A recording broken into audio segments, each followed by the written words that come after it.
ভবিষ্যতে কি বোমা বাস করি? অভিষেক বাবা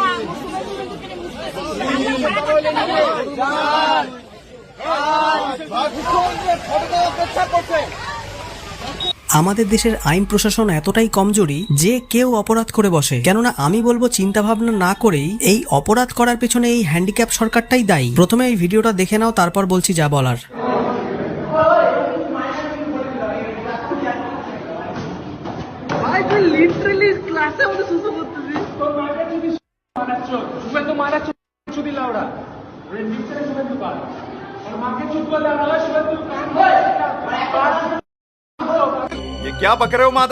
ভারতের উত্তরপ্রদেশের বাসিন্দা, নাম ব্রিজ বিহারী পান্ডে, মাত্র 84 বছর বয়সে, হ্যাঁ ভাই একদম ঠিকই শুনেছো, 84 বছর বয়সে 4 জনকে খুন করার অভিযোগে গ্রেফতার করা হয় আর তার যাবজ্জীবন সাজা দেওয়া হয়েছিল তাকে।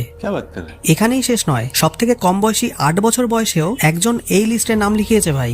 নাম অমরজিৎ সাডা। সে তার নিজের বোন সহ আরো 3 জন বাচ্চাকে খুন করে। সেও কিন্তু আমাদের ভারতের বিহারে বেগুসরাইয়ের বাসিন্দা।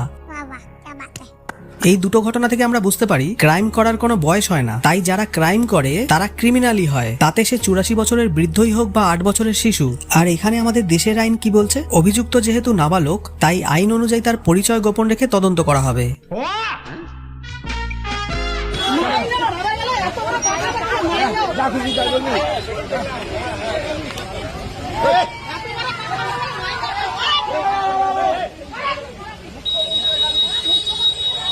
আরে ভাই, ক্রিমিনালকে আগে শাস্তি দাও, তারপর তদন্ত করো। এই নাবালকের বয়স দেখলে হবে?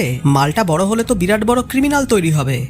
তাই সাপ বড় হওয়ার আগেই তার বীজ দাঁত ভেঙে দিতে হয়, আগামী দিনে যাতে এই নাবালক শিশুটি ব্রিজ বিহারী পান্ডের মতো ক্রাইম না করতে পারে।